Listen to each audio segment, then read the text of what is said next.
Welcome to all of you. Last time हम errors के क्वेश्चन कर रहे थे, ये रिलेटिव एरर्स के क्वेश्चन किए थे, परसेंटेज एरर के। ठीक है, आज भी हम एरर्स के ही क्वेश्चन करेंगे। इंपॉर्टेंट क्वेश्चन है, ये एग्ज़ाम में आए भी हैं, आपने चेक कर लेना कौन सा एग्ज़ाम में कब आए थे। तो ये आपके पास दिया हुआ है, गिवन दैट यू कोई फंक्शन है that is equal to 5xy² upon a z³ and error in xy/z v 0.001। Error कितना दिया हुआ है? 0.001। Compute the maximum relative error. आपको रिलेटिव एरर निकालना है इन एक मिनट जूम कर दूँ मैं यहाँ पे। When x is equal to y is equal to z equal to 1। ठीक है, तो आपको क्या करना है, रिलेटिव एरर निकालना है इन u, जो आपका u फंक्शन दिया हुआ है। ठीक है, जब x y z की वैल्यू कितनी है? 1 है।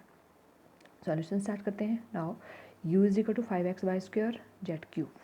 ठीक है, देयरफॉर अब आपके पास यहाँ पे एक्स वाई जेड की वैल्यू कितनी दी है? 1 1 1।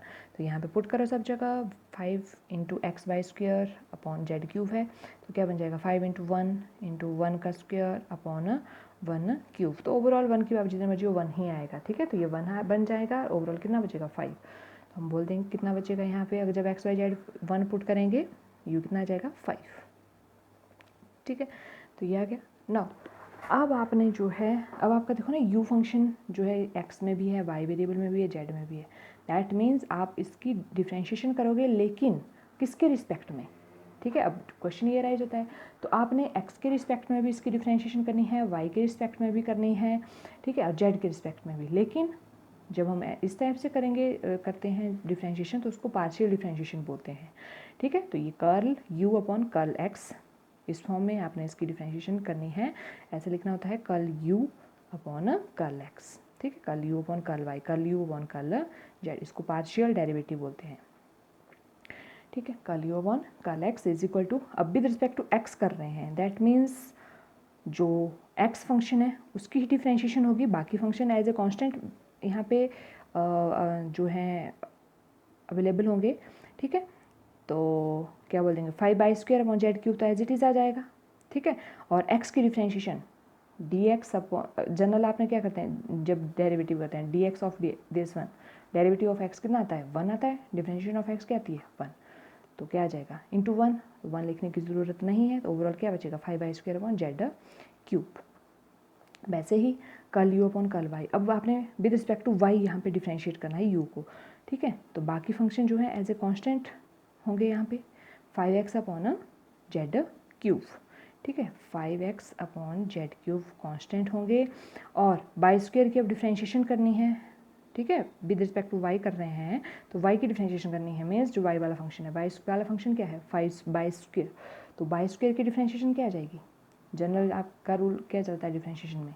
x इज टू अब रहने हैं, इसकी डिफ्रेंशिएशन करनी होती है, पावर आगे आ जाती है और पावर में एक कम हो जाता है, nx इज टू और n-1।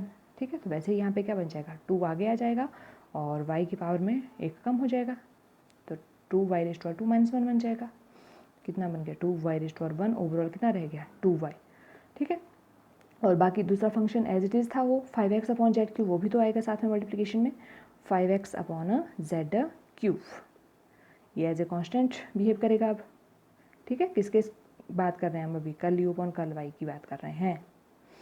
तो ये हमारे पास आ गया 5x upon z³ as it is, और जो y वाला फंक्शन था y के रिस्पेक्ट में हम डिफ्रेंशिएशन कर रहे थे, तो इसकी डिफ्रेंशिएशन आ गई 2y।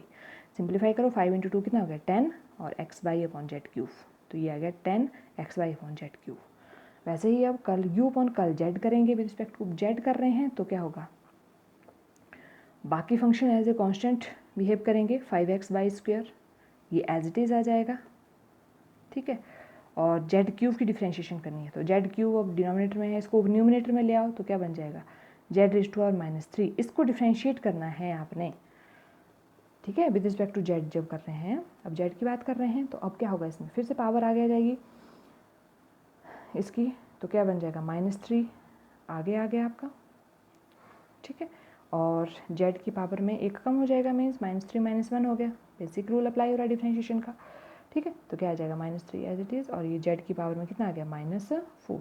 और फिर से z को आप डिनोमिनेटर में ले जाएंगे तो पावर 4 हो जाएगी, तो ये बन गया -3 अपॉन z रेज़ टू और 4। पावर नीचे गई तो पॉजिटिव हो गई, है ना? और ये 5x/² तो एज इट इज़ आता जाएगा मल्टीप्लाई होते हुए। मैंने सिर्फ ये डिफ्रेंशिएशन बताई आपको कि इसकी डिफ्रेंशिएशन कैसे कैसे हो रही है z-3 की, ठीक है। 5x/² एज इट इज़ चलता जाएगा मल्टीप्लाई होते हुए 5x/² ठीक है। तो 5 × 3 कितना हो जाएगा फिर 15, ये देखो 15, और यहाँ x/² एज इट इज़ और नीचे z⁴ ठीक है। और एक माइनस साइन भी था यहाँ पे, -3 था, है ना, -3 आ रहा था ना पावर की वजह से, तो वो माइनस साइन आ गया यहाँ पे आगे, ठीक है। सिंपल डिफ्रेंशिएशन कर रहे हैं, कुछ नहीं कर रहे हैं, जिसके रिस्पेक्ट में डिफ्रेंशिएशन कर रहे हैं सिर्फ उसी फंक्शन को देख रहे हैं, बाकी जो है एज ए कांस्टेंट बिहेव करेंगे, ठीक है। तो ये हमारे पास curl u upon curl x, curl u upon curl y, curl u upon curl z आ गया।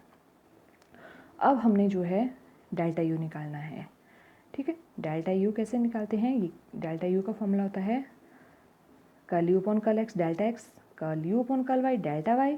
जब आप यहाँ पे x with respect to x है तो डेल्टा x आएगा, with respect to y delta y, with respect to z delta z आएगा साथ में, ठीक है। और सारे के सारे ऐड होंगे।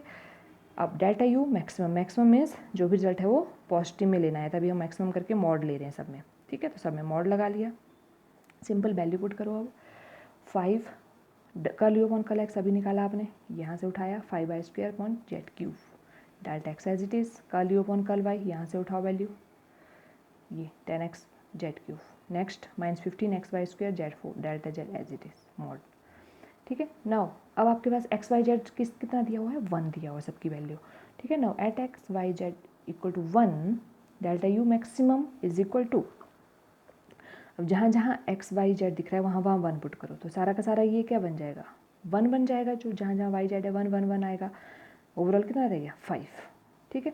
अब ये मैं बताती हूँ आपको कि 0.001 कहाँ से आ रहा है, ठीक है। फिलहाल हम इन पे रख देते हैं, यहाँ पे भी x y z 1 1 रखा तो ओवरऑल कितना बचेगा 10, ये आ गया 10। वैसे ही -15 है, यहाँ पे 1 1 1 रखा तो ओवरऑल 1 आएगा, -15 का मॉड की वजह से क्या बन गया प्लस का 15 हो गया, ये तभी हमने मॉड लगाया था कि प्लस में रिजल्ट आए, तो +15 हो गया। अब बात आती है कि 0.01 ये delta x delta y delta z कैसे आ रहे हैं। क्वेश्चन में आपको दिया था कि errors in x y z जो है 0.001 है, delta x delta y delta z ये एरर्स होता है, ये एरर्स डिनोट करते हैं हम ऐसे। तो ये हमारे पास डेल्टा x की वैल्यू भी 0.01 आएगी, डेल्टा y की वैल्यू भी और डेल्टा z की वैल्यू भी, ठीक है। और बाकी ये मैंने बता दिया है, सब जगह x by z 1 1 रखा तो ये 5 आ गया यहाँ, दूसरे में 10 और यहाँ 15। तो ओवरऑल आप इसको सिंप्लीफाई करोगे, ठीक है, इनको आपस में मल्टीप्लाई करो और ऐड करो तो ये आ जाएगा 0.003।